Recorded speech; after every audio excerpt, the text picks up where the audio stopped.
Hoje é dia 30 de março de 2019. Eu sou Marcelo Silva Lima e essa é a sua edição semanal do Amparo Zap Rádio, nosso boletim que traz a você informação com opinião. Aliás, falando em você, minha ouvinte, meu ouvinte, quero aproveitar esse momento para agradecer nossa relevância, nosso alcance aí junto à cidade. Só no nosso grupo aqui do WhatsApp já estamos com 100 membros, mais de 100 membros. Hoje de manhã estávamos com 110. Fora todo o pessoal aí que está recebendo informativo cidade afora por compartilhamentos e via WhatsApp. Quero agradecer a você que tira um pouquinho do seu tempo para ouvir aqui um pouquinho das informações da cidade, um pouquinho das opiniões, das impressões do que está acontecendo. Meu mais sincero muito obrigado a cada um de vocês. Bom, vamos começando aqui primeiro um pequeno editorial sobre o fim da área azul. Eu sei que ninguém gosta de área azul. Poxa, você vai lá para o centro da cidade, tem que estacionar, ainda por cima tem que pagar, mesmo que seja um valor pequeno, ninguém gosta muito disso. E o pessoal está gostando menos ainda agora que teve o fim aí do contrato com a empresa Rotativa Amparo, que o contrato acabou no último dia 18, né, e a partir do dia 19 não teve mais área azul sendo cobrada na cidade.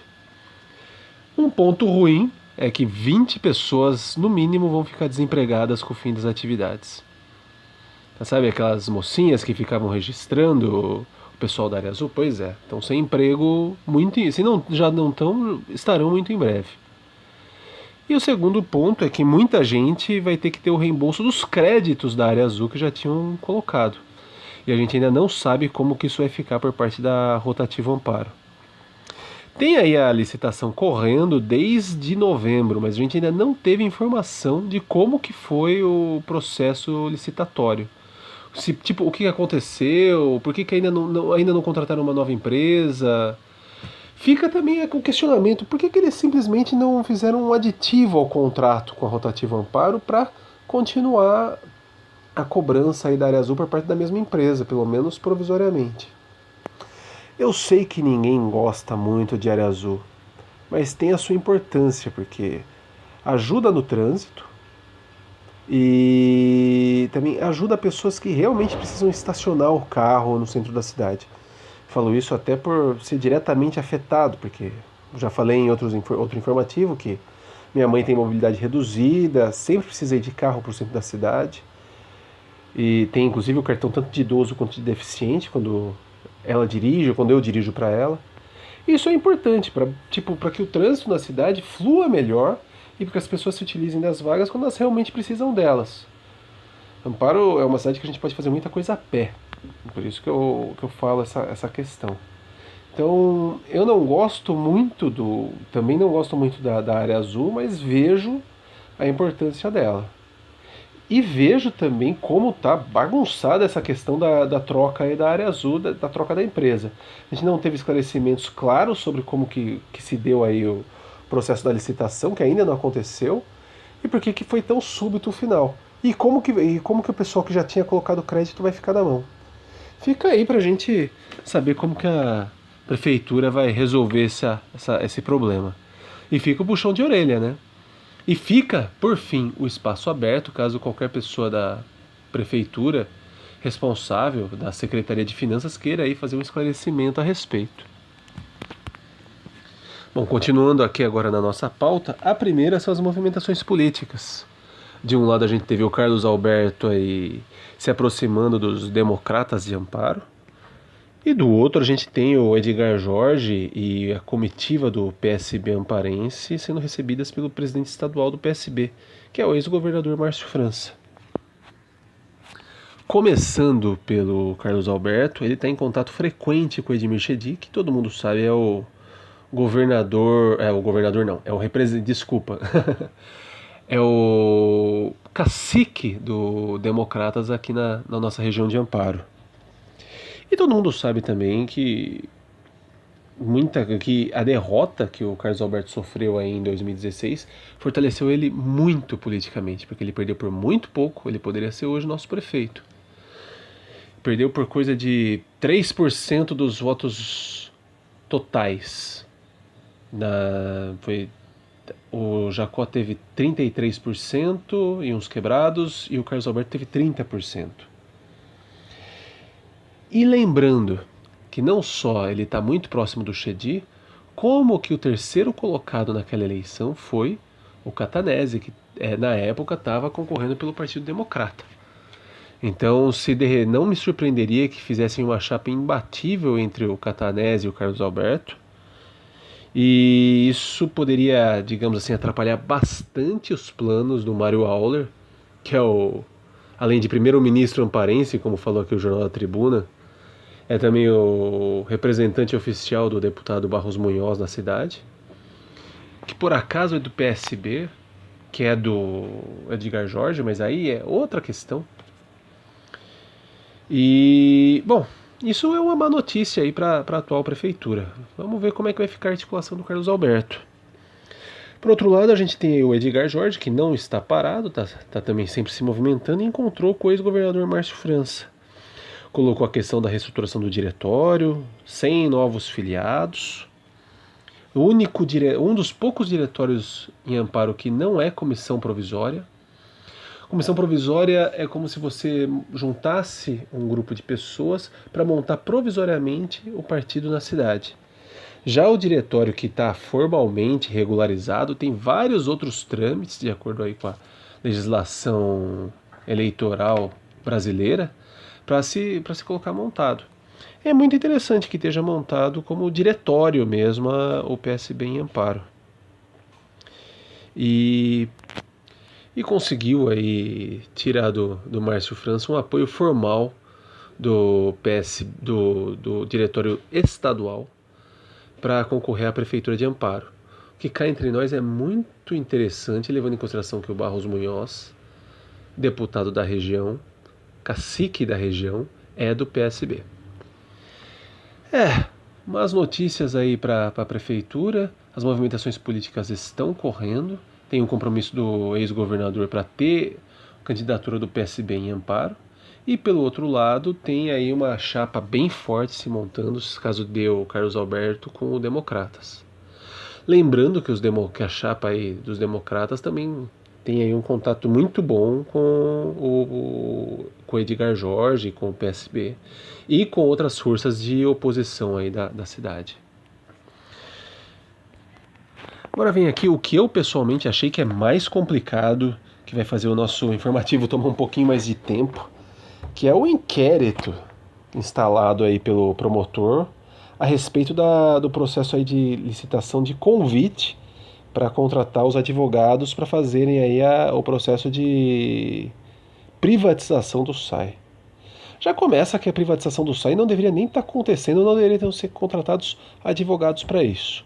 Mas a gente já falou bastante sobre isso em outros informativos, não vou entrar no mérito dessa questão agora.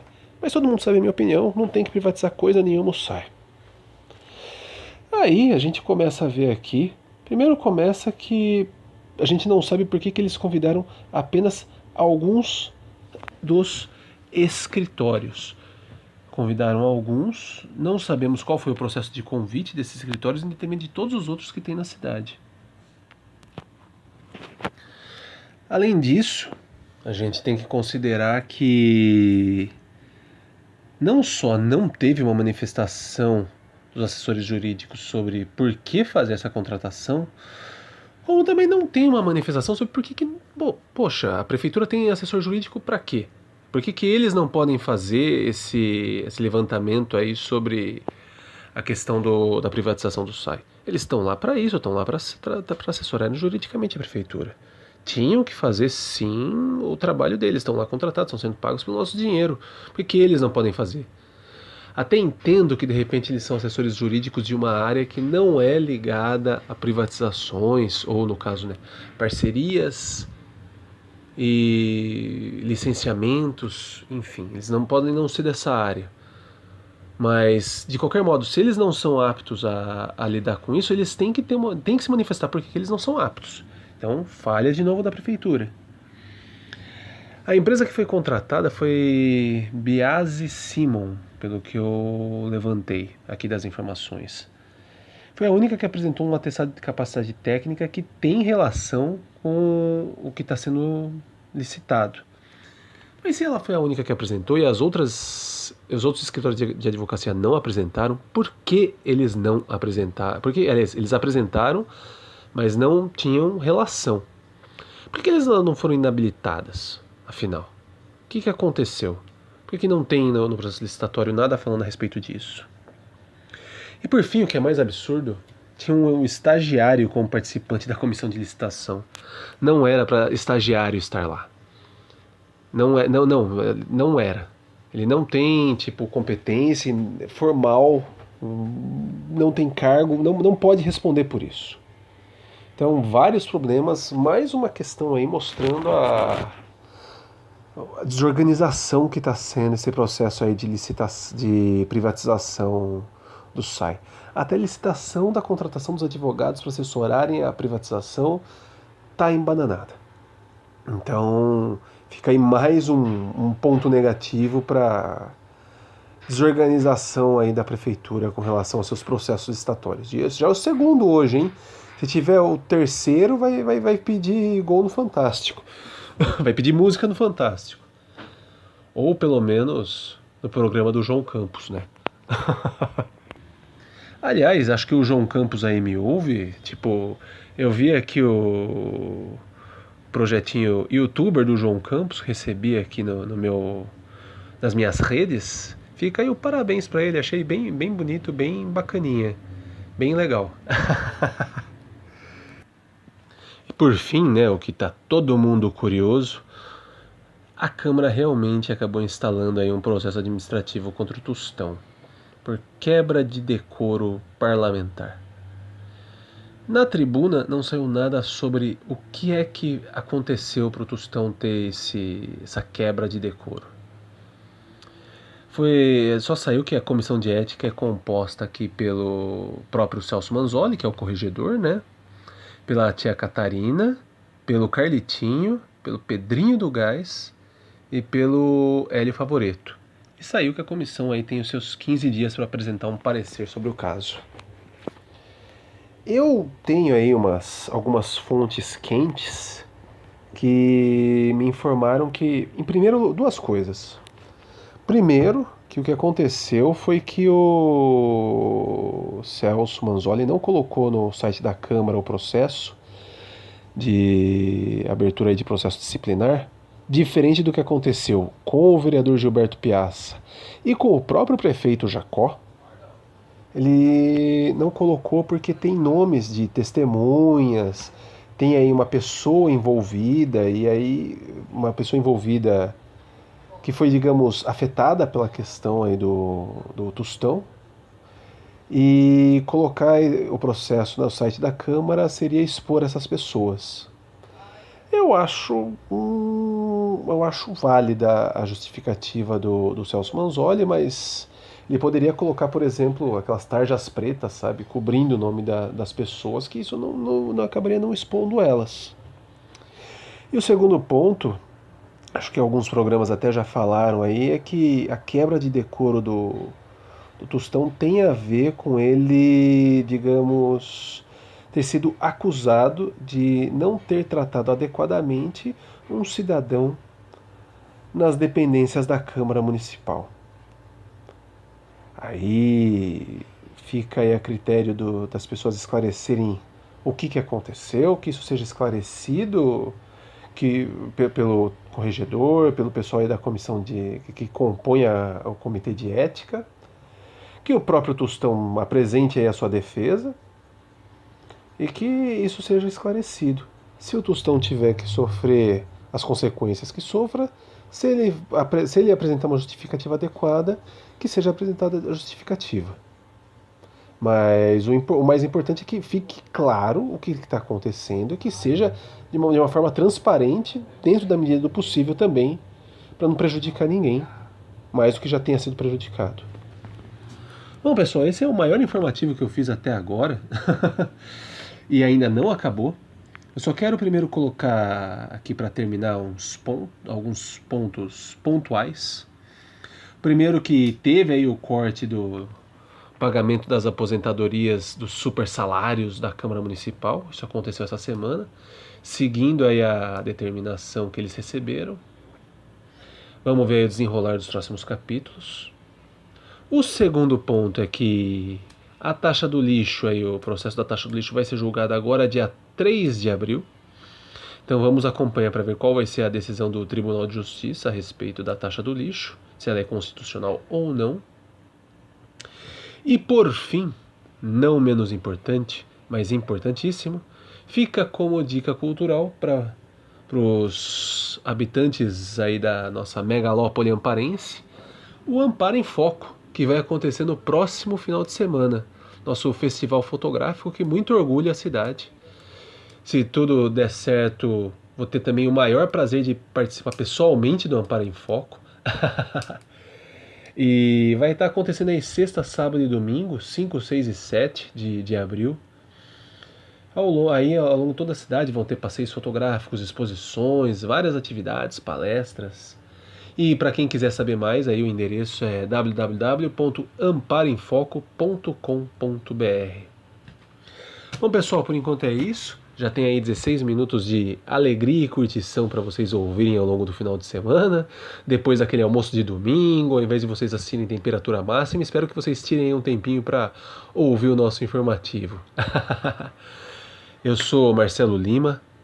Mais uma vez, meu mais sincero obrigado a você, meu ouvinte que tirou um tempinho aí para ouvir o Amparo Zap Rádio.